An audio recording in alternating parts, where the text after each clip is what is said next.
Chapter 4. Who's in charge now? Griffin turned the key in the ignition and drove away, still feeling amazed. He started to push the cigarette lighter back into the console, but then stopped and put it in his pocket. He might need it again. He had been afraid that the girl might try to shove his hand away when he threatened to shoot her. Instead, she had frozen with fear. The fact that she had really believed the car's lighter was a gun made Griffin feel oddly powerful, like he could just wish and make it so. When music started playing behind him, he almost drove off the road. Then he realized it was a cell phone playing the first few notes to a popular song. After pulling over, Griffin reached back for her purse. He looked in the phone's window that showed caller ID. "It says Daniel Wilder," he said. "Who's that?"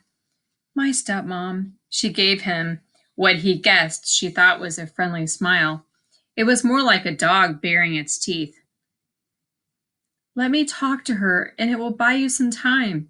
I'll tell her she parked in a different road that she thinks. She was in a hurry when she went into the drugstore. It will keep her looking for a few more minutes."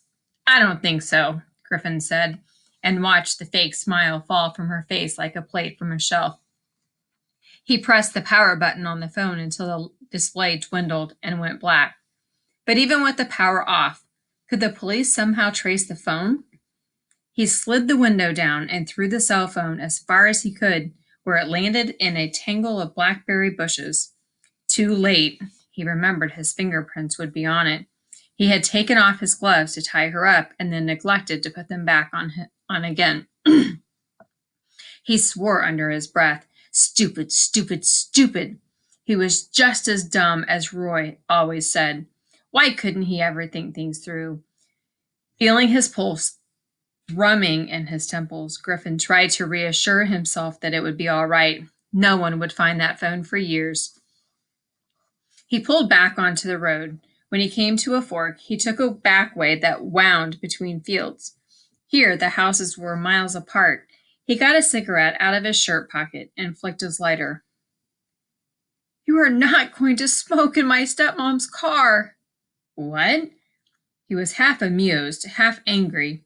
Didn't she realize who was in charge now? "First of all, I'm sick.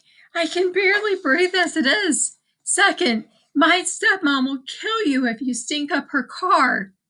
Griffin snorted, but he took the cigarette out of his mouth and put it and the lighter back in his shirt pocket. For a long time, the car was absolutely silent except for the ragged sound of the girl's breathing. After about 15 minutes, he saw a car approaching them. As it got closer, he tensed. Would she try to signal somehow? Maybe press her feet against the window or heave herself up so that her face appeared? He angled the rearview mirror so he could look at her. He watched her face tense and could tell she was weighing her options, the same as he would have in her place. But there weren't many. The car passed without incident. The driver was an older man talking on a cell phone. Griffin doubted that the Escalade had even registered on his consciousness. Her voice coming from under the blanket made him jump. "What's your name?"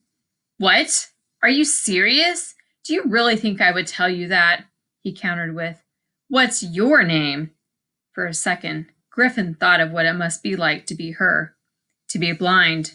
Like being on an amusement park ride in the dark, one of those rides where skeletons jumped out at you or ghosts glided up behind you and you only knew they were there when they wailed in your ear. "It's Cheyenne," she said softly. "Cheyenne Wilder." "Why did your parents name you Cheyenne?" Griffin asked as they drove past two horses, one brown and one black, running free. His eyes followed them for a moment. "Isn't that an Indian tribe?"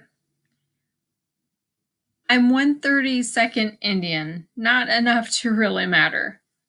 High cheekbones, dark hair, dark eyes. He could see it. His panic had eased a little. "How old are you?" he asked. It was hard to tell. 14? 18?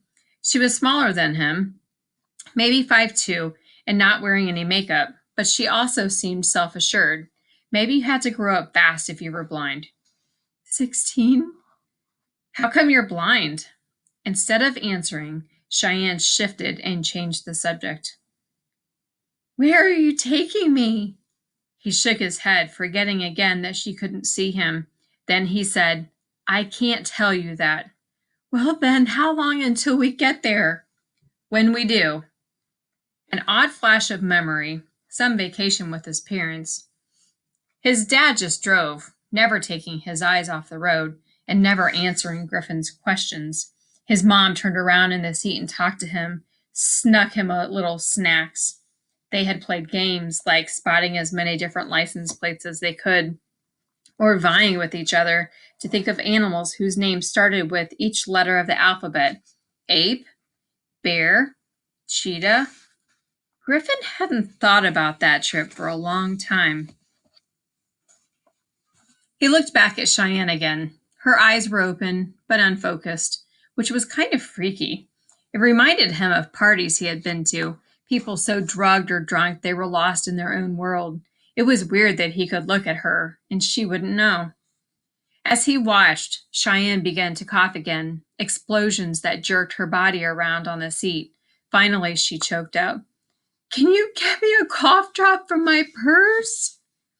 He pulled off on the gravel turnout, but left the engine running. After rummaging in her purse, he found a pack of cough drops. "Here you go," he said. She opened her mouth. Even though he hadn't been to Mass since his mom left when he was 10, Griffin suddenly felt like a priest with a communion wafer. As he gave Cheyenne the cough drop, his fingertips grazed her lips. "Look," he said, "I'm going to need to cover your face for a second, and when we stop, I'll need you to stay quiet, okay?" For a moment, the only sound was her sucking on the lozenge. Then, finally, she nodded. Griffin pulled the blanket loosely over her face, then put the car in gear and drove on. As he did, he unconsciously rubbed his fingertips together, the ones that had touched her lips.